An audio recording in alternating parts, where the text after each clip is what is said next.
أعوذ بالله من الشيطان الرجيم بسم الله الرحمن الرحيم ولو أننا نزلنا إليهم الملائكة وكلمهم الموتى وحشرنا عليهم كل شيء قبلا ما كانوا ليؤمنوا إلا أن يشاء الله ولكن أكثرهم يجهلون صدق الله ومولانا العظيم إن الله وملائكته يصلون على النبي يا أيها الذين آمنوا صلوا عليه وسلموا تسلیما۔ آپ سب سے گزارش ہے کہ محبت سے پڑھیے گا الصلاۃ والسلام علیک یا رسول اللہ وعلی آلک واصحابک یا حبیب اللہ یا رحمت للعالمین یا خاتم النبیین یا شفیع المذنبین یا راحت العاشقین۔ سامعین محترم، جیسا کہ آپ سب کو معلوم ہے کہ انوار قرآن کورس ماشاءاللہ سے شروع ہو چکا ہوا ہے۔ آج اس سلسلے کا 70واں ماشاءاللہ سے لیکچر ہے اور آج 8واں پارہ جو ہے وہ شروع سے ہم بیان کریں گے۔ اس میں سورہ انعام جو ہے وہ بیان کی جائے گی۔ اللہ رب العزت نے ارشاد فرمایا، اور اگر ہم ان کی طرف فرشتے اتار دیتے اور مردے ان سے باتیں کرتے اور ہم ہر چیز ان کے سامنے جمع کر دیتے، جب بھی وہ ایمان لانے والے نہ تھے، مگر یہ کہ خدا چاہتا، لیکن ان میں اکثر جاہل ہیں۔ تو یہاں پہ بیان فرمایا جا رہا ہے کہ یا رسول اللہ صلی اللہ علیہ وسلم، کفار مکہ آپ سے مذاق کے طور پر کہا کرتے تھے، اگر آپ سچے ہیں تو ہمارے مردوں کو زندہ کر دیجئے تاکہ ہم ان سے پوچھیں کہ محمد جو فرماتے ہیں وہ حق ہے یا نہیں، یا فرشتے نازل کر دے تو ہم ان سے پوچھ لیں۔ تو اللہ رب العزت فرماتے ہیں کہ یہ لوگ جو ہیں جاہل ہیں، ان کو کسی چیز کی بھی تمیز نہیں ہے، ان کے مطالبات سراسر غلط اور ریاکاری پر مشتمل ہیں۔ اگر محبوب اگر ان کو زمین کا ایک حصہ بھی گواہی دے تو یہ نہیں مانیں گے۔ کہ دیکھیں اللہ رب العزت نبی پاک صلی اللہ علیہ وسلم کے سامنے ان کے دلوں کی جو باتیں ہیں وہ بیان کر رہے ہیں۔ سامعین محترم، آگے چلتے ہیں، اور اس طرح ہم نے ہر نبی کا دشمن بنایا، انسانوں اور جنوں کے شیطانوں کو ان میں ایک دوسرے کو دھوکہ دینے کے لیے بناوٹی باتوں کے وسوسے ڈالتا ہے، اور اگر تمہارا رب چاہتا تو وہ ایسا نہ کرتے، تو تم انہیں اور ان کی بناوٹی باتوں کو چھوڑ دو۔ سامعین محترم، یہاں پہ فرمایا جا رہا ہے کہ انسانوں کے بھی درمیان میں جو شیاطین قسم کے لوگ ہوتے ہیں اور جنوں میں بھی جو شیاطین قسم کے لوگ ہوتے ہیں، یہ ایک دوسرے کو جھوٹی اور بناوٹی باتیں بتاتے ہیں۔ نبی پاک صلی اللہ علیہ وسلم کفار کی مخالفت اور اظہار ثانیوں کی وجہ سے بہت رنجیدہ رہتے تھے، تو یہاں پہ اللہ رب العزت نے اپنے محبوب کو تسلی دینے کے لیے فرمایا کہ کفار آپ کی مخالفت دشمنی میں سرگرم ہے۔ یہ دوسرے انبیاء کرام اور رسول جو تھے ان کے ساتھ بھی بہت برا سلوک کیا کرتے تھے، اور یہ انبیاء کرام کی مخالفت اور عداوت بہت زیادہ کیا کرتے تھے۔ تو یہ بھی اللہ تعالیٰ کی طرف سے ایک آزمائش ہوتی ہے، اس سے اللہ پاک آپ کو بہت زیادہ اجر عظیم عطا فرماتے ہیں۔ تو یہ مطلب اگر آپ مخالفین کی باتوں پہ صبر کریں نا، یہ ہمارے لیے بیان کیا جا رہا ہے کہ اگر آپ صبر کریں تو اللہ پاک آپ کو بہت اجر عطا فرماتا ہے۔ یہ ان لوگوں کے لیے جو دین اسلام کی خدمت کرتے ہیں، دین اسلام کے لیے اشاعت و تبلیغ کے لیے کام کرتے ہیں، تو ان کو بھی یہ کہا جا رہا ہے کہ جناب آپ بھی جو ہے یہ انسانوں، جنوں، بتوں اور ان چیزوں کے کہنے پہ مت نہ آئیں، وسوسے ڈالتے ہیں، یہ چاہتے ہیں کہ لوگ جو ہیں گمراہ ہو جائیں، اور یہ اس طرح کی تنظیمیں بناتے ہیں، سب کچھ کرتے ہیں، لیکن آپ ان کی باتوں میں ہرگز نہ آئیں، بس آپ اپنے مقصد کو جاری و ساری رکھیں۔ تو دیکھیں انسانوں میں بھی لوگ ہیں اور جنات بھی اس دنیا پہ موجود ہیں، اللہ تعالیٰ نے ان کا بھی نام لیا ہے، اور ان کی باتوں میں ہرگز مت آئیں، یہ کہا گیا نا۔ اسی طرح فرمایا کہ یہ ایسے جلسوں میں ایسی جگہ کھڑا ہو بھی انہیں کافروں، آریوں، پادریوں کی مثل ہے۔ فرمایا کہ ایسی جگہوں پر بھی نہ جائیں جہاں پہ کافر لوگ موجود ہوں جو اسلام کی جو ہے مذاق اڑاتے ہوں، صحیح ہے، ایسی جگہوں پہ بھی جانے کا منع فرمایا گیا جو شیطانی ذہن رکھنے والے لوگ ہیں۔ پھر فرمایا اور تاکہ آخرت پر ایمان نہ لانے والوں کے دل ان بناوٹی باتوں کی طرف مائل ہو جائیں، اور تاکہ وہ ان باتوں کو پسند کر لیں اور اسی گناہ کا ارتکاب کریں جس کے یہ خود مرتکب ہوئے۔ مطلب کہ وہ لوگ تو چاہتے یہی ہیں کہ مسلمان جو ہیں وہ ایک دوسرے کو، وہ مسلمانوں کو جھوٹی بناوٹی باتیں بتاتے ہیں تاکہ وہ بھی اس چیز کا شکار ہو جائیں۔ سامعین محترم، ہر انسان اپنے ہم جنس کی طرف جھکتا ہے، لہٰذا اگر کسی آدمی کا دل گناہ گاروں گمراہوں کی طرف زیادہ جھکتا ہے تو اسے غور کرنا چاہیے کہ کہیں ایسا تو نہیں کہ اس کے دل میں بھی گمراہی اور برائی کی محبت بیٹھی ہوئی ہے۔ اور اگر دیکھیں جس انسان کا دل اچھے لوگوں کی طرف جھکتا ہے، وہ نیک لوگوں کی مجالس اختیار کرتا ہے، تو اس کا مطلب ہے کہ وہ خود بھی نیک ہے۔ پھر فرمایا تو کیا میں اللہ کے سوا کسی کو حاکم بنا لوں، حالانکہ وہی ہے جس نے تمہاری طرح مفصل کتاب اتاری، اور جن لوگوں کو ہم نے کتاب دی وہ جانتے ہیں کہ یہ تیرے رب کی طرف سے حق کے ساتھ نازل شدہ ہے، تو اے سننے والے تو ہرگز شک کرنے والوں میں نہ ہو۔ اچھا جی، یہاں پہ بیان فرمایا جا رہا ہے کہ ان لوگوں نے کہا، یہودیوں نے، کہ جناب ہم عیسائیوں کو اپنے درمیان میں جو ہے جج بنا لیتے ہیں۔ تو یہاں پہ اللہ تعالیٰ فرما رہے ہیں کہ یہود و نصارہ کو کیوں جج بنائیں اپنے درمیان میں، جبکہ آپ کے درمیان میں تو اللہ تعالیٰ موجود ہے، فیصلے کرنے والا وہی سب کچھ عطا کرنے والا ہے، تو ہمیں کسی کی ضرورت نہیں ہے۔ اللہ پاک فرماتا ہے کہ میں نے تو کتاب اتار دی ہے، قرآن پاک، اس کے آگے تو کسی چیز کی بھی ضرورت نہیں ہے۔ تو آج جو لوگ کہتے ہیں کہ جناب ہمیں دوسرے لوگوں سے فیصلے کروانے چاہیے، تو ان کے لیے بہت بڑی بات ہے کہ اگر فیصلہ کرنا ہے تو سب سے بہترین کتاب اللہ ہے، مطلب قرآن پاک موجود ہے، اور دوسرا نبی پاک صلی اللہ علیہ وسلم کی سنت اور حدیث جب موجود ہے، تو پھر ہمیں کسی اور سے اپنے زندگی کے فیصلے نہیں کروانے۔ پھر فرمایا اور سچ اور انصاف کے اعتبار سے تیرے رب کے کلمات کامل ہیں، اس کے کلمات کو کوئی بدلنے والا نہیں ہے اور وہی سننے والا ہے۔ یہاں پہ بات کی جا رہی ہے یہ قرآن پاک مکمل ہے، اس کا کوئی پہلو ناتمام نہیں۔ قرآن پاک میں بتائی گئی تمام باتیں حق اور سچائی پر مبنی ہیں۔ جو شرعی احکام قرآن پاک میں ہیں وہ ہر اعتبار سے عدل و انصاف پر مشتمل ہے۔ قرآن پاک ہمیشہ کے لیے ہر طرح کی تبدیلی اور تحریف سے محروم ہے۔ جیسے دوسری کتابیں جو تھیں نا وہ چینج ہو چکی ہیں اب تک، تو لیکن قرآن پاک آج بھی ویسا ہی ہے جیسا کہ نازل ہوا تھا۔ جی سامعین محترم، یہاں پہ چھوٹی سی ایک بات ضمن کرتا چلا جاؤں کہ نبی پاک صلی اللہ علیہ وسلم حضرت امام حسن امام حسین پاک پر چند کلمات پڑھ کر پھونکا کرتے تھے۔ مطلب یہاں سے اگر قرآن پاک دم کیا جائے، کسی کو دم کر کے پھونکا جائے تو وہ غلط نہیں ہے۔ جیسے نبی پاک صلی اللہ علیہ وسلم جو کلمات پڑھتے تھے وہ تھے اعوذ بکلمات اللہ التامۃ من کل شیطان وہامہ ومن کل عین لامہ، مطلب شیطان کے شر اور نظر بد سے محفوظ رکھنے کے لیے کلمات پڑھا کرتے تھے۔ صحیح ہے، تو یہ اگر آج ہم لوگ سورہ فلق، سورہ الناس، سورہ اخلاص یا آیت الکرسی پڑھ کے بچوں کو دم کریں تو یہ شرعاً جائز ہے۔ حرام اس کو کہا گیا ہے جس میں شیاطین کے جو منتر ہیں جادوگروں کے وہ پڑھے جائیں، وہ حرام ہے۔ لیکن قرآن پاک پڑھ کے دم کرنا بچوں کو تو وہ حرام قطعی نہیں ہے۔ پھر فرمایا اور سننے والے زمین میں اکثر وہ ہیں کہ تو ان کے کہے پر چلے تو تجھے اللہ کی راہ سے بھکا دیں، یہ صرف گمان کی پیروی کرتے ہیں، صرف اندازے لگا رہے ہیں۔ یہاں پہ ان لوگوں کی بات بتائی جا رہی ہے کہ جو دین اسلام میں شبہات پیدا کرتے ہیں، لوگوں کو بدگمان کرتے ہیں، تو فرمایا ان کے کہنے پہ اگر لوگ چلنا شروع ہو جائیں تو یہ تو اپنی خواہشات نفسانی کے جو ہے نا وہ بنے ہوئے ہیں، ان کے پیچھے چل رہے ہیں۔ فرمایا عوام ایسے لوگوں سے بھی محتاط رہیں جو اسلام کا لبادہ اوڑھ کر اسلامی تعلیمات کی اشاعت کو اپنی ڈھال بنا کر اسلام ہی کی بنیادیں کھوکھلی کرنے میں مصروف ہیں۔ امت مسلمہ کو کیا سرائیوں حق کو باطل و باطل و حق ظاہر کرنے میں ان کی صرف کی ہوئی توانائی کسی کام کی نہیں ہوں گی۔ نبی پاک صلی اللہ علیہ وسلم کی پیروی ہمیں ہر امور میں کرنی چاہیے اور ان کے مقابلے میں کسی کی پیروی نہیں کرنی چاہیے۔ اہل حق علماء اور مجتہدین کی پیروی در حقیقت اللہ اور اس کے رسول صلی اللہ علیہ وسلم کی ہی پیروی ہے۔ یہ حضرات انہی کے احکامات سناتے ہیں۔ اچھا جی، آگے فرمائے یہ صرف گمان کی پیروی کرتے ہیں، یعنی یہ جو کفار ہیں یہ آپ سے اور آپ کے دین اور مذہب کے بارے میں جھگڑ رہے ہیں، تو انہیں تو اپنے مذہب کے درست ہونے کا بھی یقین نہیں، تو یہ ہمارے مذہب کو کیوں چلے؟ تو اپنے باپ دادا کی جو تقلید کر رہے ہیں، اور باپ دادا تو ان کے گمراہ تھے نا جی، تو یہ ان کی تقلید کر رہے ہیں۔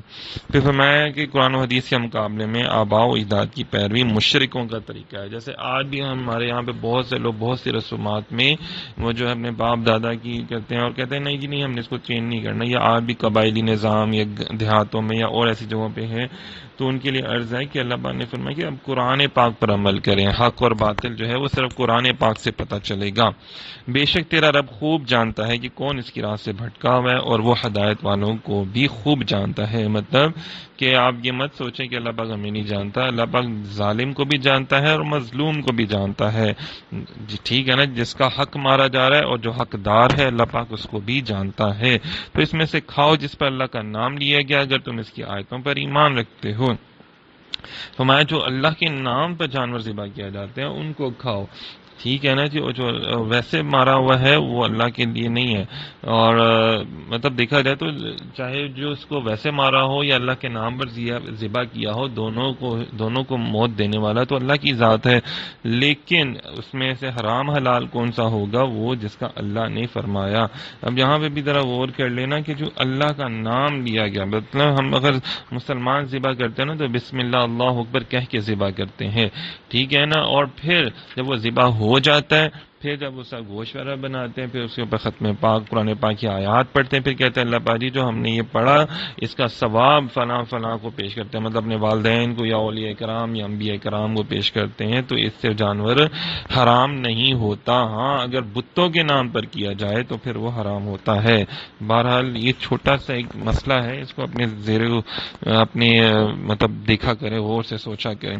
پھر فرمایا تمہیں کیا ہے کہ تم اس میں سے نہ کھاؤ جس پر اللہ کا نام لیا گیا ہے، حالانکہ وہ تمہارے لیے وہ چیزیں تفصیل سے بیان کر چکا ہے جو اس نے تم پر حرام کی ہیں، سوائے ان چیزوں کے جن کی طرف تم مجبور ہو جاؤ۔ بے شک بہت سے لوگ لا علمی میں اپنی خواہشات کی وجہ سے گمراہ کرتے ہیں، بے شک تیرا رب حد سے بڑھنے والوں کو خوب جانتا ہے۔ اللہ تعالیٰ فرماتا ہے آپ کو کیا ہو گیا، جب میں نے آپ کو تفصیل سے بیان کر دیا تو پھر تم کیوں جو ہے اس چیز کی طرف جاتے ہو جو اللہ نے حرام کی ہیں؟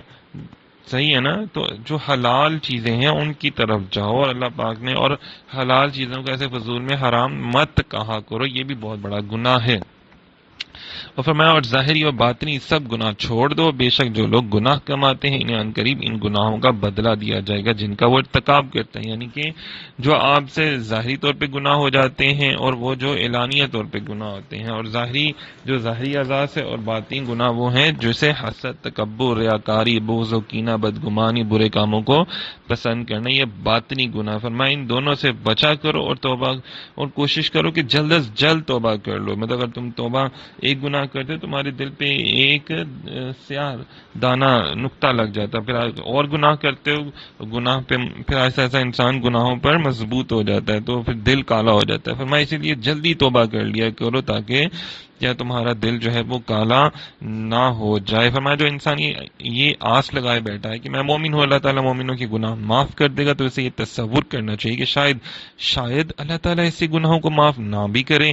تو یہ بھی ممکن ہے کہ جب انسان اطاعت نہ کرے تو اس کا ایمانی درخت کمزور و ناتواں ہو جائے، تو یہ بھی مطلب سوچنا چاہیے نا، یہ نہیں کہ ہاں چلو جی کوئی بات نہیں میں نے گناہ کیا اللہ معاف کر دے گا، نہیں، توبہ کریں، استغفار کریں اللہ کے حضور۔ پھر وہ وقت آتا ہے کہ آپ کے اوپر ایک وہ وقت آتا ہے نا بیماری حد سے بڑھ جاتے، دوائیاں اثر نہیں کرتی، پھر ایک وہ وقت آتا ہے کہ نصیحت، قرآن پڑھنا بھی، آپ کے سامنے حدیث پڑھنا بھی، نیک لوگوں کی صحبت بھی آپ کے اوپر پھر اثر نہیں کر رہی ہوتی، تو اس وقت سے بھی ڈرنا ہے۔ یہ دیکھیں نا ہماری اخلاقی تربیت کی جا رہی ہے، ہماری ظاہری اور روحانی تربیت کی جا رہی ہے۔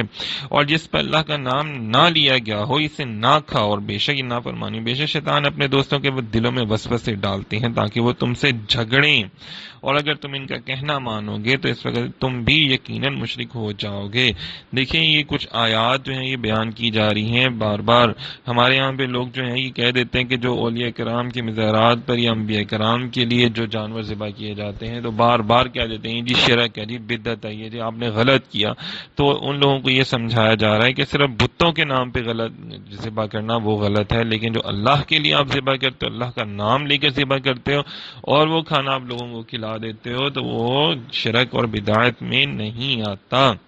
فرمایا کہ بغیر علم دینی مسائل میں جھگڑنا یا محض جھگڑے کی نیت سے منازع کرنا شیطانی لوگوں کا کام ہے، لیکن تحقیق حق کے لیے منازع کرنا عبادت ہے، مطلب حق تک پہنچنے کے لیے نا، سچائی تک پہنچنے کے لیے یہ کام صرف علماء کرام کا ہے، میرا اور آپ کا نہیں ہوتا، اہل علم کا یہ کام ہوتا ہے۔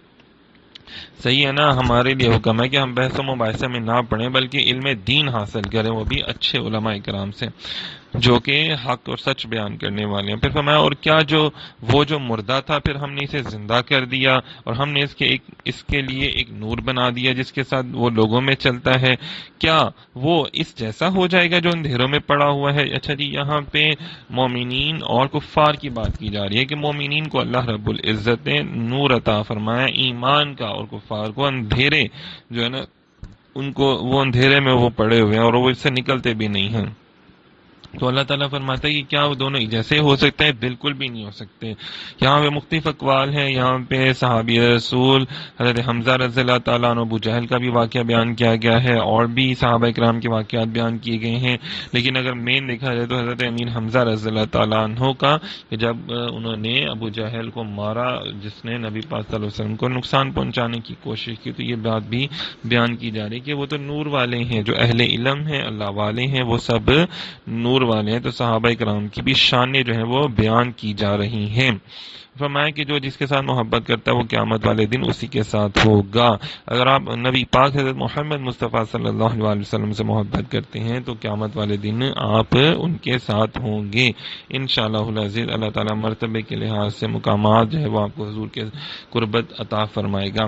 پھر فرمایا ویسے ہی ہم نے ہر بستی میں اس کے مجرموں کو ان کا سردار بنا دیا تاکہ اس میں وہ اپنی سازشیں کریں، اور وہ صرف اپنے خلاف سازشیں کریں، انہیں شعور نہیں۔ فرمایا کہ جیسے کفار مکہ دیگر کافروں کے سردار ہیں، ویسے ہی ہم نے ہر بستی میں اس بستی کے مجرموں کو ان کا سردار بنا دیا تاکہ اس بستی میں وہ اپنی سازشیں کریں اور طرح طرح کے ہیلوں، فریبوں اور مکاریوں سے لوگوں کو بہکانے اور باطل کو رواج دینے کی کوشش کریں۔ ان سے یہ فعال اس لیے سرزد ہوئے کہ یہ رئیس تھے، اور اللہ تعالیٰ کا طریقہ یہ رہا کہ اس نے ہر بستی میں غریب لوگوں کو رسولوں کی پیروی کرنے والا اور نافرمانوں کو بستی کا سردار بنا دیا۔ ذرا آج کے دور میں فی زمانہ ہم بھی غور کریں تو ہمارے جو M N A M P As ہوتے ہیں، سردار ہوتے ہیں، وزیر ہوتے ہیں، یہ ان میں سے کون سا دودھ میں دھلے ہوتے ہیں نا؟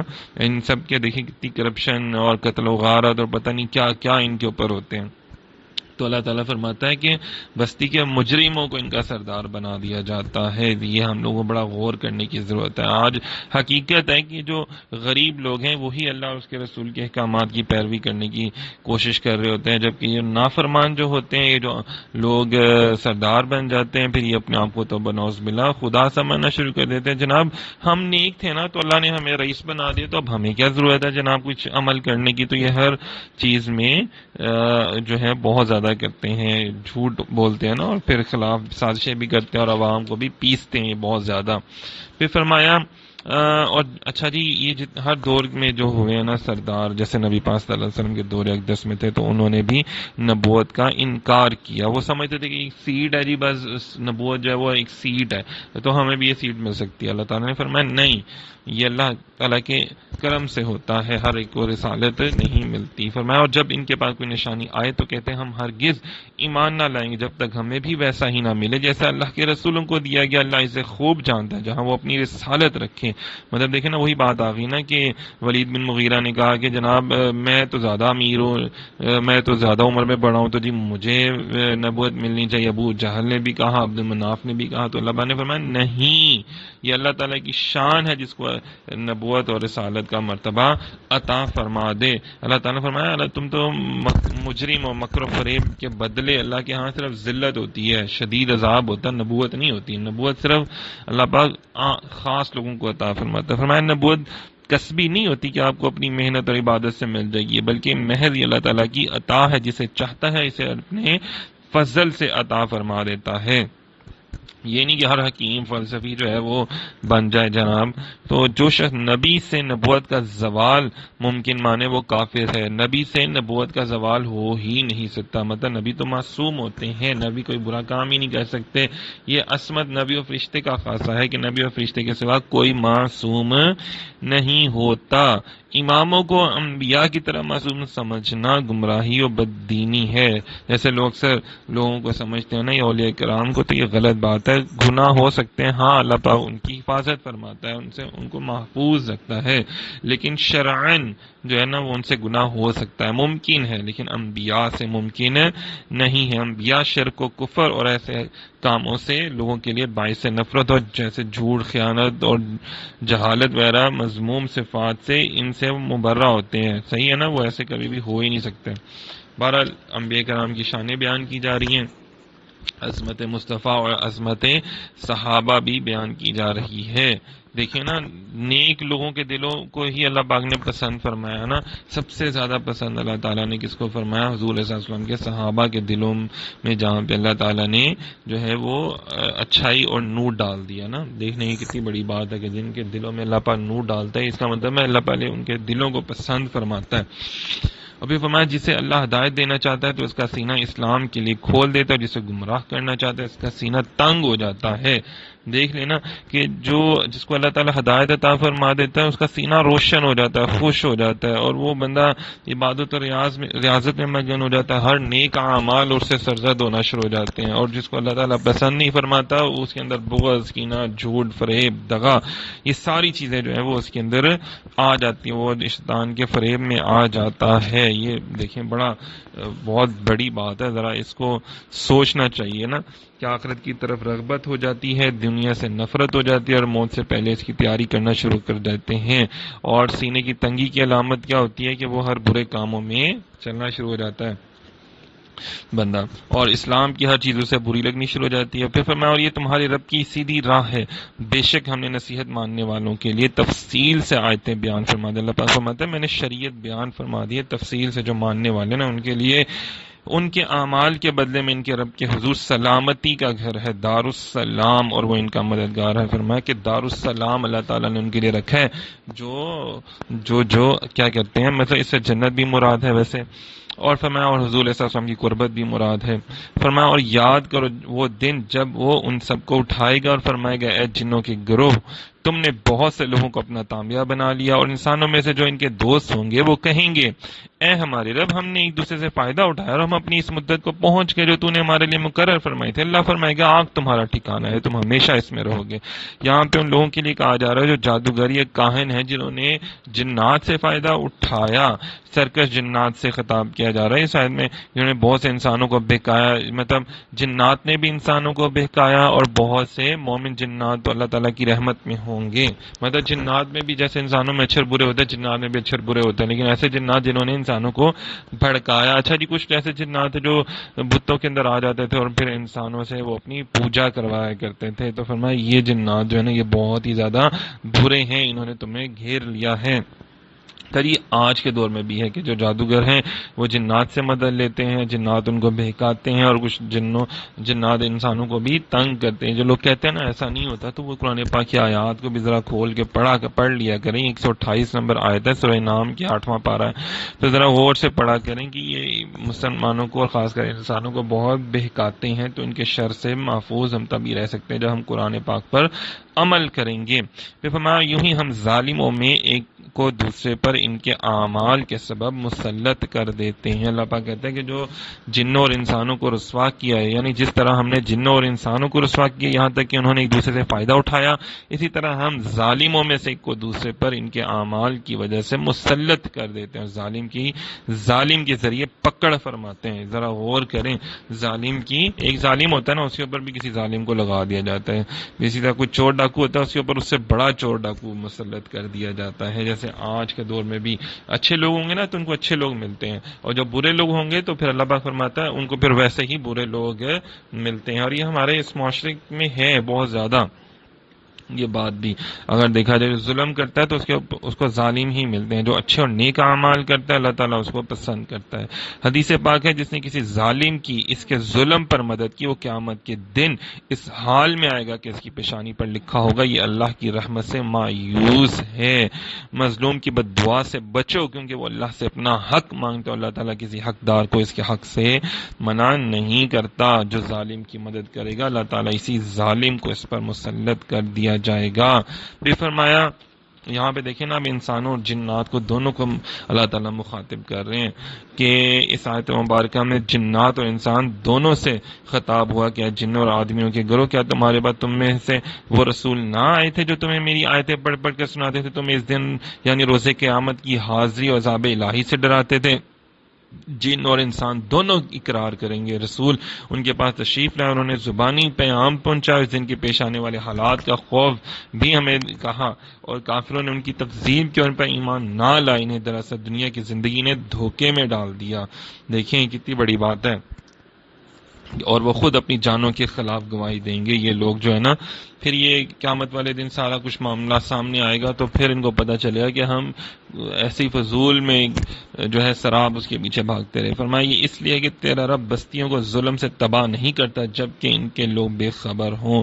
اللہ پاک یہاں پہ عذاب کی بات آ رہی ہے۔ اللہ پاک فرماتا ہے کہ جب تک رسول نہ آ جائیں اور وہ اللہ کا پیغام نہ پہنچا دیں، حجت تمام نہ ہو جائے، اور اس کے بعد بھی لوگ اگر نافرمانی کریں تو پھر عذاب آتا ہے، ورنہ اللہ پاک ایسے ہی کسی کو بغیر علم دیے عذاب نہیں دیتا۔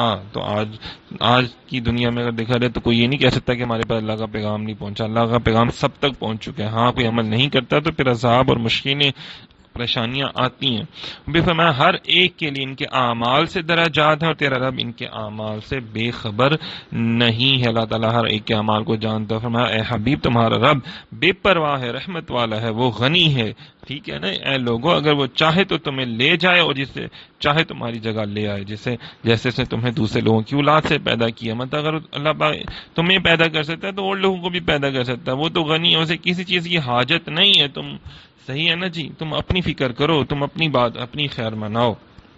اگر آج میں اور آپ نیک اعمال کرتے ہیں تو اپنے لیے کرتے ہیں، اللہ کے لیے نہیں کرتے کہ اللہ کو اس کی ضرورت ہے تو بناؤ باللہ، وہ تو بے نیاز ہے، وہ تو پہلی غنی ہے۔ پھر فرمایا بے شک جس کا تم سے وعدہ کیا جاتا ہے وہ ضرور آنے والے ہو، تم اللہ کو عاجز نہیں کر سکتے۔ مطلب موت، قیامت یہ ضرور آئے گی، ضرور آئے گی، ضرور آئے گی۔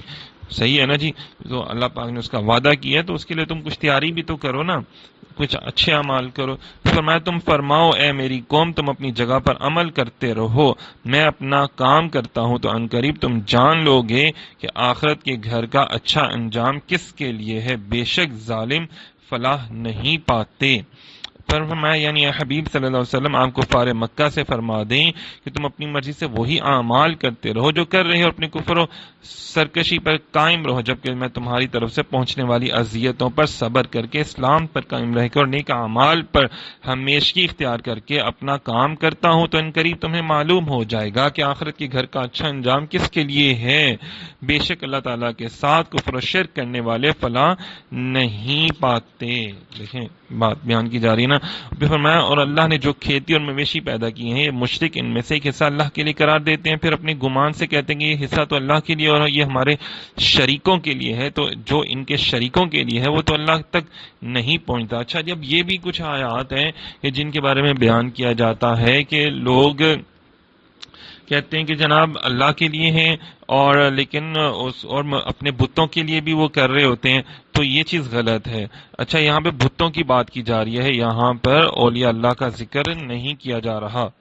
اچھا جی کفار جو تھے نا وہ اس دور میں اس طرح کیا کرتے تھے کہ وہ اپنے بتوں کے لیے بھی حصہ رکھتے تھے اور اللہ کے لیے بھی، تو اللہ پاک نے فرمایا یہ جہالت اور یہ بد عقلی کا ذکر ہے، تو یہ اللہ تعالیٰ نے پھر ان کے اوپر تنبیہ کی نا یہ غلط بات ہے، تو صرف اللہ کے لیے ہونا چاہیے، کسی بتوں کے لیے اور لوگوں کے لیے نہیں ہونا چاہیے۔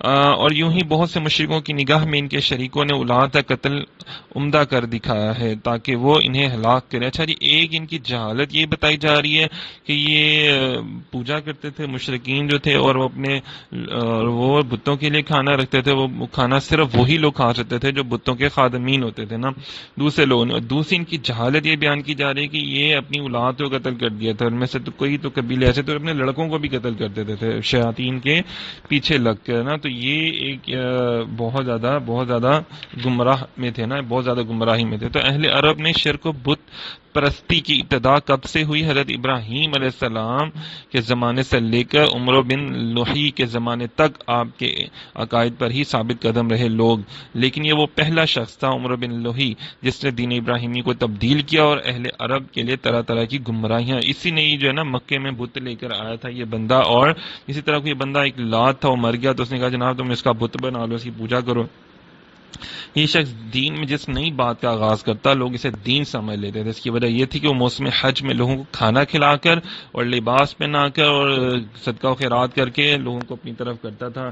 یہ ہم نے بھی ذرا غور کرنا ہے آج کے دور کے اندر کہ اگر کوئی بندہ ہمیں کھانا دے رہا ہے یا آج جیسے قادیانی لوگ اس طرح کرتے ہیں یا عیسائی لوگ بھی اس طرح کرتے ہیں اور بھی فرقے ہیں کہ جو لوگ جھوٹے اور بد مذہب ہیں, گمراہ ہیں, اور وہ لوگوں کو صرف کھانا کھلاتے ہیں, اچھے پیسے دیتے ہیں اور ہم آپ کو کاروبار نوکری دیں گے, اور پھر ان کو بالآخر جو ہے ان کے عقائد بھی خراب کر دیتے ہیں, ان کو گمراہ کر دیتے ہیں. اور ہمارے معاشرے میں یہ بہت چیز پھیلتی جا رہی ہے. یہ آپ سب کو سوچنا ہے, غور کرنا ہے. اسی لیے آپ کو کہا جاتا ہے بار بار کہ اہل علم کی بارگاہ میں بیٹھیں, اولیاء اللہ بزرگان دین علماء کی بارگاہ میں بیٹھیں, علم حاصل کریں. اور یہ نہیں کسی کی دولت دے کے جناب آپ جو اس نے مذہب اپنایا ہے دہریہ بن گیا یا سیکولر بن گیا تو آپ بھی اس کے پیچھے ویسے ہی بن جائیں. تو ایسا نہیں کرنا, آپ نے نبی پاک صلی اللہ علیہ وسلم کا دامن نہیں چھوڑنا.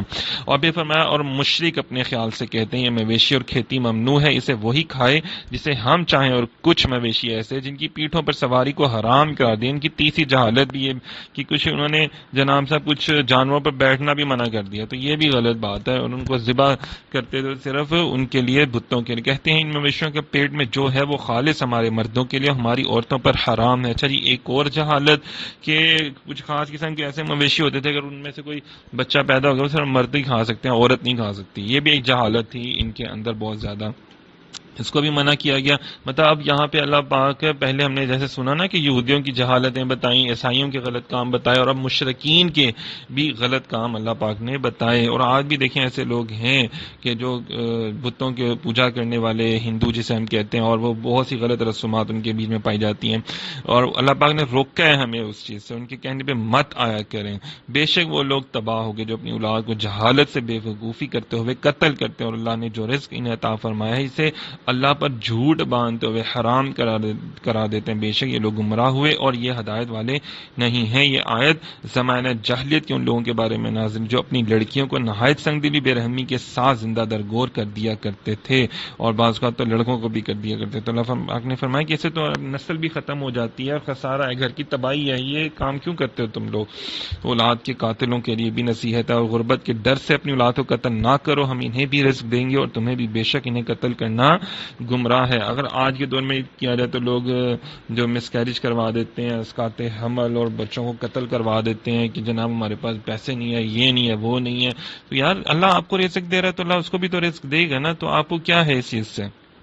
اور آج کل انڈین موویز بنتی چلی جا رہی ہیں ایسے سے, اور انگلش موویز بنتی جا رہی ہیں, اور وہ لوگ تو اپنے نظریات ہمارے اوپر تھوپ رہے ہیں. ہم نے یہ دیکھنا کہ ہمارے بچے اگر موبائلوں میں یا کمپیوٹر پہ بیٹھ کے کچھ دیکھ رہے ہیں تو وہ کیا دیکھ رہے ہیں, کون سی نیٹ دیکھ رہے ہیں, کون سے پروگرامز ہیں, ان کے اوپر نظر رکھا کریں بچوں پہ, بچیوں پہ اپنے, کہ یہ کیونکہ یہ جو لوگ ہیں یہ اپنی موویز کے ذریعے, اپنے ڈراموں فلموں کے ذریعے ہمارے بچوں کے نظریات کو تبدیل کر رہے ہیں. اسی لیے ہمارے, اور ان میں سب سے زیادہ برا اور سب سے زیادہ تھکی ہوئی قوم, جاہل قوم جو مسلمانوں کو دکھایا جاتا ہے.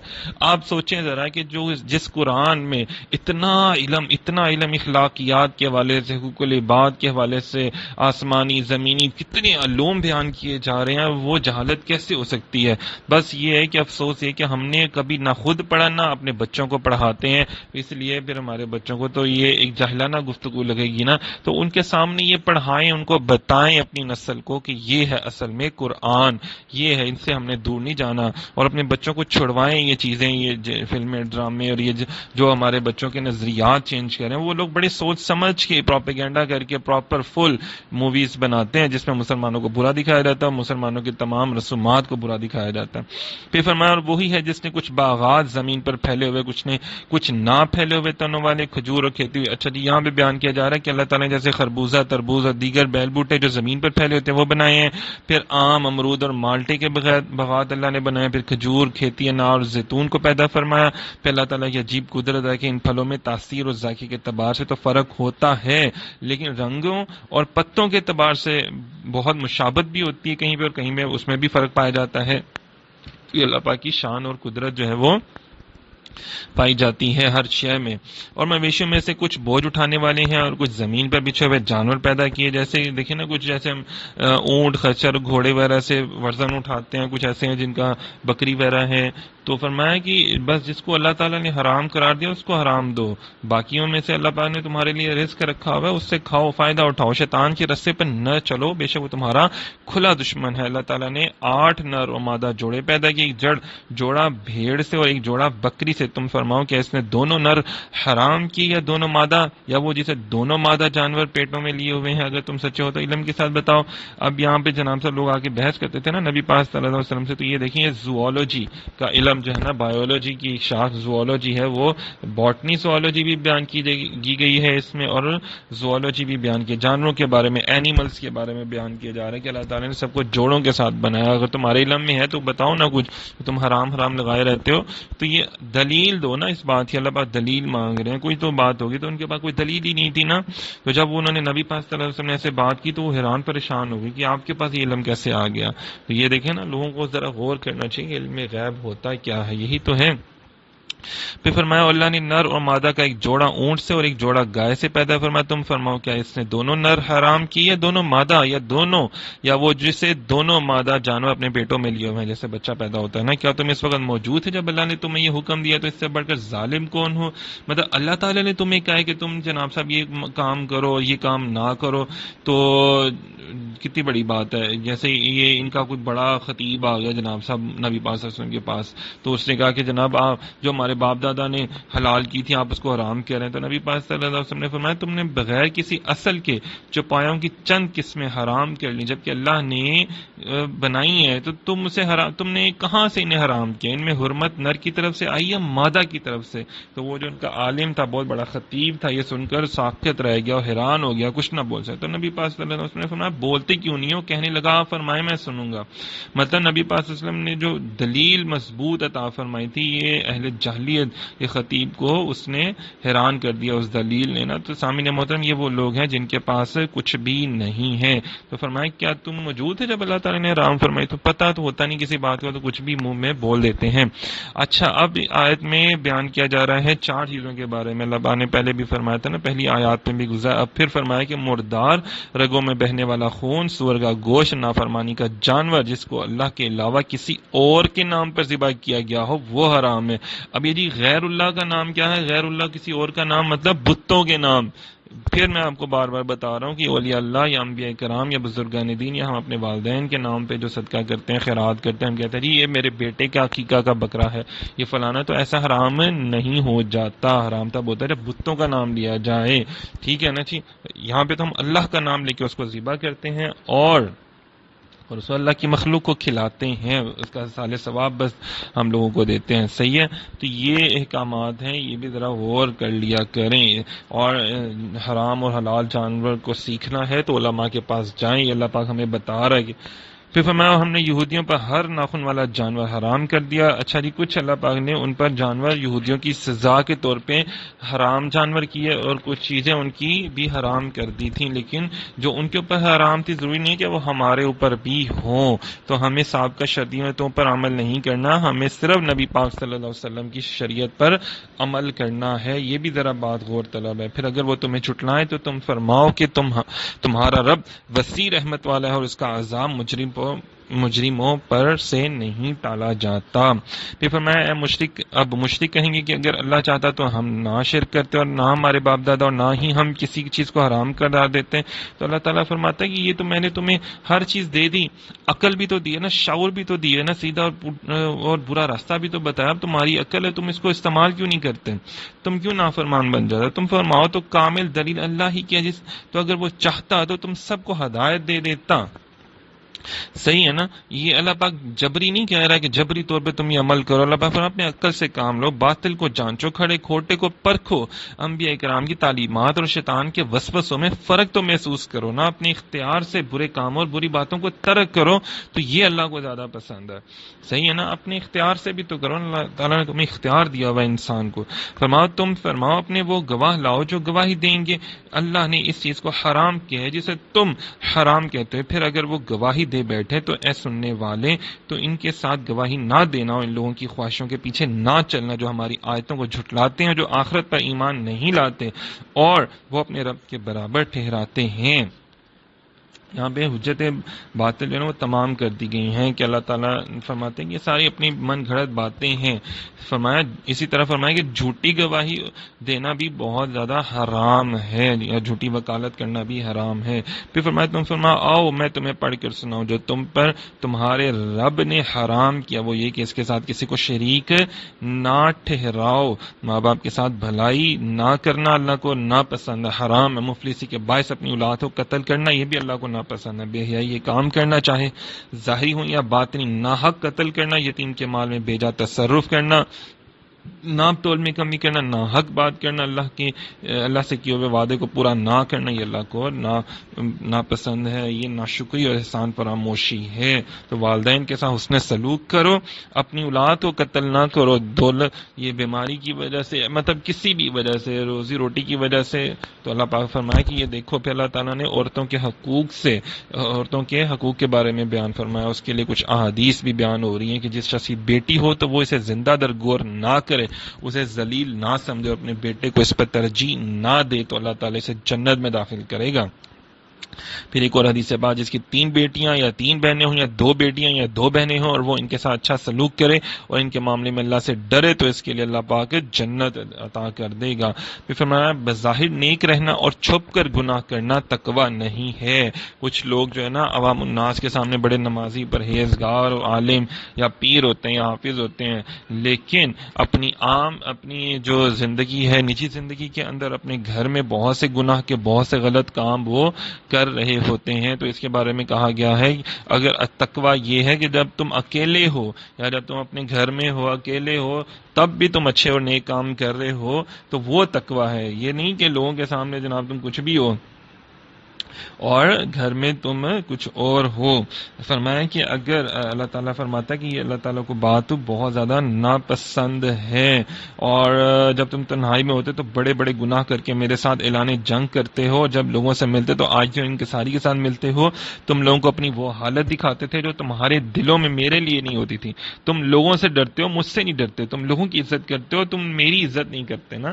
تم لوگوں کی وجہ سے برا کام کرنا چھوڑ دیتے ہو، لیکن میری وجہ سے اللہ پاک کہتا ہے برائی نہیں چھوڑتے. تو آج میں تمہیں اپنے ثواب سے محروم کرنے کے ساتھ ساتھ عذاب کا بھی مزہ چکھاؤں گا. ذرا آؤ نا، ذرا سیدھے ہو جاؤ.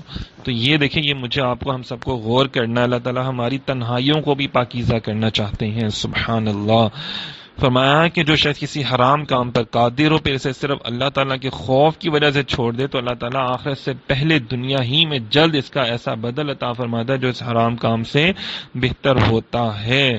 اللہ تعالیٰ فرماتا ہے بہت زیادہ کہ حرام کاموں سے بچو. پھر فرمایا ناحق قتل کرنے یا قتل کا حکم دینے کی بھی بارے میں بہت زیادہ بیان فرمایا گیا، حتیٰ کہ قاتل کو عرش کے قریب کھڑا کر دے گا اللہ پاک اور اس کے اوپر بڑا عذاب ہوگا. فرمایا آگ کو 70 حصوں میں تقسیم کیا گیا ہے اور 69 حصے قتل کا حکم دینے والے کے لیے اور ایک حصہ قاتل کے لیے ہے. قتل کا حکم دینے والا اور قاتل دونوں کے لیے بڑے بڑے عذاب ہیں. اور جو ناحق لوگوں کو قتل کر دیتے ہیں نا اور اپنے آپ کو بڑا سمجھتے ہیں اور پیسے دے کے چھوٹ جاتے ہیں. پھر فرمایا یتیموں کے مال کے پاس نہ جاؤ مگر بہت اچھے طریقے سے، حتیٰ کہ وہ اپنی جوانی کی عمر کو پہنچے. یہاں پہ یتیموں کے مال کے حوالے سے بات کی جا رہی ہے، ناپ توڑ میں کمی کرنے کے حوالے سے بھی بتایا جا رہا ہے. یہ دیکھیں نا، یتیموں کے حقوق، عورتوں کے حقوق، مظلوموں کے حقوق، یہ سب جو ہیں وہ سب کے سب جو ہیں وہ بیان کیے جا رہے ہیں. ہماری عوام کو، لوگوں کو سوچنا چاہیے. پھر فرمایا جو اللہ نے حرام کیا صرف اسی کو حرام جانو، جس کو اللہ نے حلال کیا ہے اس کو حلال جانو. پھر وعدہ جو توڑ دیتے ہیں نا وعدہ کر کے، اس کے بارے میں بھی اللہ پاک نے ناپسندیدگی کا اظہار فرمایا ہے. اور پھر فرمایا اور یہ کہ یہ میرا سیدھا راستہ ہے تو اس پر چلو اور دوسری راہوں پر نہ چلو ورنہ وہ راہیں تمہیں اس کے راستے سے جدا کر دیں گی. ایک مرتبہ نبی پاک صلی اللہ علیہ وسلم نے 3 لکیریں کھینچی نا، دائیں بائیں اور ایک درمیان میں بالکل سیدھی. تو فرمایا بالکل سیدھی ہے نا یہ اللہ کا راستہ ہے، اور دائیں بائیں جو ہے نا ادھر ادھر کی لکیریں یہ شیطان کے ہیں. تو شیطان تمہیں بلاتا ہے لیکن تم نے نہیں اس کی طرف جانا. سیدھا راستہ جو ہے وہ عقائد کی درستگی کا راستہ ہے، عبادت کی ادائیگی کا راستہ ہے، معاملات کی صفائی اور حقوق العباد واجبات کی اور حقوق کا ادا کرنا سیدھا رستہ ہے، صحیح ہے، اس کے اوپر ہمیں چلنا ہے۔ پھر فرمایا پھر ہم نے موسیٰ کو کتاب عطا فرمائی تاکہ نیک آدمی پر احسان پورا ہو، ہر شے کی تفصیل ہو اور ہدایت و رحمت ہو کہ کہیں وہ اپنے رب سے ملنے پر ایمان لے آئیں۔ یہاں پہ نیک لوگوں کے بارے میں بتایا جا رہا ہے کہ اللہ تعالیٰ نے جیسے حضرت موسیٰ علیہ السلام پر کتاب اتار کر ان کی امت پر بھی بہت زیادہ کرم کیا اور دلائل اور رحمت اللہ پاک نے بہت زیادہ عطا فرمائی۔ یہ برکت والی کتاب ہے جسے ہم نے نازل کیا، تو تم اس کی پیروی کرو، پرہیزگار بنو تاکہ تم پر رحم کیا جائے۔ یہاں پہ اب قرآن پاک کے بارے میں بات کی جا رہی ہے کہ رمضان المبارک کے مبارک مہینے میں اللہ نے تمہیں مطلب قرآن پاک نازل عطا فرمائی۔ یہ بہت برکت والی کتاب ہے اور اس کی تلاوت بھی کرنی ہے، ہم نے اس کی پیروی بھی کرنی ہے اور اس پر عمل بھی کرنا ہے۔ اس لیے اترا قرآن پاک اس تاکہ تم یہ نہ کہو یہ کتاب تو ہم سے پہلے دو گروہوں پر اتری تھی اور ہمیں ان کے پڑھنے پڑھانے کی کچھ خبر نہ تھی۔ مطلب یہودیوں اور عیسائیوں پر کتاب نازل ہوئی ہے جیسے توریت اور انجیل، تو آپ پر قرآن نازل ہوا ہے، اب آپ نے اس کے اوپر عمل کرنا ہے۔ یہ نہیں کہ صرف اپنے غلاف میں لپیٹ کے اس کو برکت کے لیے دکان میں رکھ لیا یا گھر میں رکھ لیا، تو ایسے تم لوگ کبھی بھی جو ہے وہ فتح اور کامیابیاں نہیں پا سکتے۔ تاریخ گواہ ہے کہ مسلمانوں نے ہمیشہ تب کامیابیاں سمیٹی ہیں جب انہوں نے کیا سے کہتے ہیں قرآن پاک کی تعلیمات پر عمل کیا، اور جب مسلمانوں نے اس کو لپیٹ کر اپنے رکھ دیا برکت کے لیے، سمجھنا شروع کر دیا ثواب کے لیے، تو تب وہ ذلیل و رسوا ہوئے۔ فرمایا وہ زمانے میں معزز تھے مسلمان ہو کر اور ہم خوار ہوئے تارک قرآن ہو کر۔ ذرا غور کریں کیا کہا جا رہا ہے۔ فرمایا یا تاکہ تم یہ نہ کہو کہ اگر ہم پر کتاب اترتی تو ہم ان سے زیادہ ہدایت یافتہ ہوتے، تمہارے پاس تمہارے رب کی روشن دلیل اور ہدایت اور رحمت آ گئی ہے، تو اس سے زیادہ ظالم کون جو اللہ کی آیتوں کو جھٹلاتا ہے۔ دیکھیں نا، یہ لوگ یہ کہتے ہیں کہ جناب ہمارے اوپر اترتی تو ہم زیادہ، تو اللہ تعالیٰ نے فرمایا نہیں، ان کا عذر جو ہے وہ قابل بھروسہ نہیں ہے، یہ لوگ جاہل ہیں، یہ شوخی مارنے والے لوگ ہیں، یہ کافر لوگ ہیں، یہ غلط بات کرتے ہیں، ایسی بات نہیں ہے۔ اب نازل ہو چکے تو کیوں نہیں اوپر ایمان لاتے ہیں نا؟ یہ جو یہ ہم دیکھتے ہیں اکثر عیسائی، یہودی اور یہ دوسرے لوگ ہندو بھی نبی پاک صلی اللہ علیہ وسلم کی نعت لکھتے ہیں لیکن مسلمان پھر نہیں ہوتے، تو یہ دھوکہ اور فریب ہے۔ یہ صرف یہ بتانے کے لیے کہ جناب دیکھو ہم بھی مسلمانوں کے بڑے سچے ہیں، بڑے اچھے ہیں، تو بھائی ایمان لے آؤ۔ پھر فرمایا وہ صرف اسی چیز کا انتظار کر رہے ہیں کہ ان کے پاس فرشتے آ جائیں، تمہارے رب کا عذاب آ جائے یا تمہارے رب کی کچھ نشانیاں آ جائیں، اس چیز کی انتظار کر رہے ہیں نا، یہ دھوکہ دیتے ہیں، نیک اعمال کرنے سے دور بھاگتے ہیں۔ پھر فرمایا بے شک وہ لوگ جنہوں نے اپنے دین کے ٹکڑے ٹکڑے کر دیے خود مختلف گروہ بن گئے، اے حبیب آپ کا ان سے کوئی تعلق نہیں، ان کا معاملہ صرف اللہ کے حوالے، پھر وہ انہیں بتا دے گا جو کچھ وہ کرتے تھے۔ یہاں پہ یہودیوں اور عیسائیوں سے مراد ہے کہ انہوں نے بہت سے ٹکڑے ٹکڑے کر لیے، فرقہ بندیوں میں پڑ گئے۔ آج خیر ہمارے مسلمان بھی بڑے بڑے جماعتوں میں پڑ چکے ہوئے، تو فرمایا پتہ کیسے چلے گا کہ جناب اچھی جماعت کون سی ہے؟ تو اس کے بارے میں حدیث پاک ہے، نبی پاک صلی اللہ علیہ وسلم نے فرمایا میری امت کبھی بھی گمراہی پر جمع نہ ہوگی، جب تم اختلاف دیکھو تو سب سے بڑی جماعت کو لازم پکڑ لو، اسے کہا جاتا ہے سواد اعظم، یعنی کہ سب سے بڑی جماعت۔ اور سب مسلمان جو ہے نا کبھی بھی جو ہے نا وہ اختلافات ان کے کبھی بھی اتنے زیادہ نہیں ہوتے ہیں، جس میں فرمایا کہ اصولی اختلاف ہے، اس روایت میں اختلاف سے مراد اصولی اختلاف ہے جس میں کفر و ایمان اور ہدایت اور ضلالت کا فرق پایا جائے، فروعی اختلاف ہرگز مراد نہیں، کیونکہ وہ تو رحمت ہے، جیسا کہ حدیث پاک میں اختلاف امتی رحمہ، میری امت کا فروعی اختلاف رحمت ہے۔ دیکھیں نبی پاک صلی اللہ علیہ وسلم نے فرمایا کہ 73 فرقوں میں میری امت تقسیم ہوگی، ان میں سے ایک جنت میں جائے گا اور 72 جو ہے وہ جہنم میں۔ عرض کی یا رسول اللہ وہ جنتی کون ہوں گے؟ ارشاد فرمایا وہ جماعت ہے، کون سی؟ جمع سواد اعظم۔ اور اس وقت تاریخ گواہ ہے، اس وقت پوری دنیا میں سب سے بڑی جماعت جو ہے وہ اہل سنت جماعت ہے، جو کہ انبیاء، اولیاء اکرام، صحابہ اکرام، اہل بیت اطہار سے محبت کرنے والی جماعت ہے، اور وہ ان کے عقائد بالکل درست ہیں۔ تو ہم نے صرف اس جماعت کو دیکھنا ہے، صحیح ہے نا جی؟ جو بے ادب اور گستاخ ہوں، بد مذہب و گمراہ ہوں، ان کے پاس ہم نے نہیں جانا۔ پھر فرمایا جو ایک نیکی لائے تو اس کے لیے جیسی 10 نیکیاں، جو کوئی برائی لائے تو اسے صرف اتنا ہی بدلا دیا جائے گا، ان پر ظلم نہیں کیا جائے گا۔ یہ نبی پاک صلی اللہ علیہ وسلم کی امت پر خاص کرم کیا جا رہا ہے، حضور علیہ الصلوۃ والسلام کا صدقہ، کہ اگر آپ کی امت ایک نیکی کرتی ہے تو اس کو 10 نیکیوں کا اجر ملے گا۔ جیسے اب ہم لوگ نماز پڑھتے ہیں نا، عام طور پہ تو 27 نمازوں کا ثواب ملتا ہے، لیکن رمضان میں اس کا ثواب اللہ پاک 70 گنا بڑھا دیتا ہے۔ رمضان میں تو نفلوں کا اجر بھی فرضوں کے برابر دیا جاتا ہے، اور جو کوئی برائی کرے گا تو صرف اس کو 1 گنا ہوگا، زیادہ نہیں ہوں گے اس کو۔ اس کی توبہ بھی جلدی قبول ہو جائے گی۔ فرمایا تم فرما بے شک مجھے میرے رب نے سیدھے راستے کی طرف ہدایت فرمائی، یہ مضبوط دین ہے جو ہر باطل سے جدا ہے۔ کتنی بڑی بات ہے نا، جو ہر باطل سے جدا ہے۔ پھر فرمایا یہاں پہ بھی انبیاء کرام کی شان بیان کی جا رہی ہے کہ یہ اللہ تعالیٰ نے ہمیں ایسا دین عطا فرمایا جو ہر باطل، جس میں کوئی باطل ہی نہیں ہے، اور انبیاء کرام کی شان بیان کی ہے۔ فرمایا بے شک میری نماز اور میری قربانی اور میرا جینا اور میرا مرنا سب اللہ کے لیے ہے جو سارے جہانوں کے کا رب ہے، اس کا کوئی شریک نہیں، اسی کا مجھے حکم دیا گیا ہے اور میں سب سے پہلا مسلمان ہوں۔ نبی پاک صلی اللہ علیہ وسلم سب سے پہلے مسلمان ہیں، مطلب نبی پاک جب قالوا بلا کہا گیا تو نبی پاک صلی اللہ علیہ وسلم نے سب سے پہلے اللہ پاک کو اس کا جواب فرمایا۔ صحیح ہے نا جی، سب سے پہلے تخلیق میں اللہ پاک نے، اور ویسے انبیاء کرام میں سب سے آخر میں تشریف لے کر آئے، لیکن آپ کا نور سب سے پہلے تھا نبی پاک صلی اللہ علیہ وسلم کا موجود۔ پھر فرمایا تم فرماؤ کہ اللہ کے سوا اور رب طلب کروں، حالانکہ وہ ہر چیز کا رب ہے، اور ہر شخص جو عمل کرے گا وہ اسی کے ذمے ہے، اور کوئی بوجھ اٹھانے والا آدمی کسی دوسرے آدمی کا بوجھ نہیں اٹھائے گا۔ فرمایا کہ جیسے کفار نے کہا نا کہ جناب آپ ہمارے دین پر عمل کر لیں، آپ کی ذمہ داری ہماری پر، تو اللہ پاک نے فرمایا نہیں، ہر انسان اپنا اپنا بوجھ خود اٹھائے گا، کوئی کسی کا بوجھ نہیں اٹھا سکتا، اور وہ اپنے بوجھ اٹھائیں گے اور اپنے بوجھوں کے ساتھ اور بوجھ اٹھائیں گے جو گنہگار لوگ ہیں نا وہ۔ فرمایا اسی طرح اگر کوئی نیکی کا کام کرتا ہے اور نیکی وہ بھلائی کی طرف بلاتا ہے اور لوگ اس کی پیروی کرتے ہیں تو لوگوں جو ثواب ملے گا اس شخص کو بھی وہ ثواب اللہ پاک عطا کرے گا انشاءاللہ تعالی۔ پھر فرمایا اور آخری آیت ہم پڑھتے ہیں، اور وہی ہے جس نے زمین میں تمہیں نائب کیا۔ اللہ تعالیٰ فرماتا ہے کہ وہی ہے جس نے تمہیں زمین میں تمہیں نائب بنایا اور تم میں ایک کو دوسرے پر کئی درجے بلندی عطا فرمائے تاکہ وہ تمہیں اس چیز میں آزمائے جو اس نے تمہیں عطا فرمائی ہے۔ بے شک تمہارا رب بہت بڑا ہے اور بہت جلد عذاب دینے والا ہے، اور بے شک وہ ضرور بخشنے والا ہے۔ یہاں پہ نبی پاک صلی اللہ علیہ وسلم خاتم النبیین ہیں، آپ کے بعد کوئی نبی نہیں، آپ صلی اللہ علیہ وسلم کی امت سب امتوں میں آخری امت ہے، اس لیے ان کو زمین میں پہلوں کا خلیفہ کیا، اس کا مالک بنایا اور تصرف عطا فرمایا۔ تم نے ایک دوسرے کو دوسروں پر درجوں پر بلندی دی، یعنی کہ اللہ تعالیٰ نے شکل و صورت میں، حسن و جمال میں، رزق و مال میں، علم و عقل میں، قوت و کمال میں ایک کو دوسرے پر بلندی عطا فرمائی۔ اللہ تعالیٰ نے بہت سی نعمتوں میں عطا فرمائی۔ پھر فرمایا کیا لوگوں نے یہ سمجھ رکھا ہے کہ انہیں صرف اتنی بات پر چھوڑ دیا جائے گا کہ وہ کہتے ہیں ہم ایمان لائے اور انہیں آزمایا نہیں جائے گا، اور ہم ضرور تمہیں کچھ ڈر اور بھوک سے اور کچھ مالوں اور جانوں اور پھلوں کی کمی سے آزمائیں گے، اور صبر کرنے والوں کو خوشخبری سنا دو۔